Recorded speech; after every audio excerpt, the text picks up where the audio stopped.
Ngayong tapos na nga ang seryeng The Loyalty Game na talagang tinutukan ng buong bansa ang finale. Haha, buong bansa talaga. Gusto ko dahil number 1 at most watched show sa Prime Video. Di buong bansa nga. At sobrang masaya talaga at nagustuhan ng mga manonood ang ending. Bulalas nga ng mga fans sa naging ending.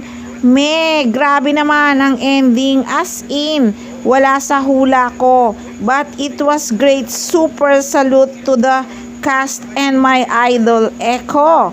Super ganda. Sana daw may part 2 ang The Loyalty Game.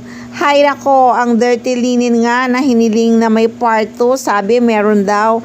Pero hanggang ngayon wala pa, pero malay natin, 'di ba, next year. At yan na nga, tapos na ang The Loyalty Game.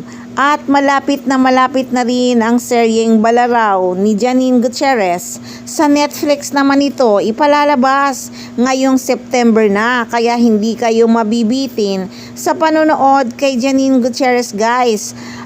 At syempre, isa pang napakagandang pelikula ni Janine Gutierrez, ang Mag-iina, palabas na simula noong August 7 hanggang August 18. Sa mga fans na nagtatanong kung saan pinalalabas ang pelikula ni Janine Gutierrez na Mag-iina, ay sa Ayala Malls Trinoma, Glorieta, Market, Ayala Malls Circuit, Ayala Malls Manila Bay. At habang hinihintay natin ang seryeng Balaraw, may show muna si Janine Gutierrez sa Toronto, Canada. Wala lang din chika kung makakasama si Jericho Rosales.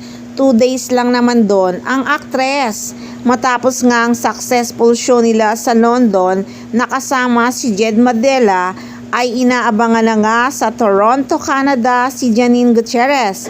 Excited na ang kanyang mga fans doon.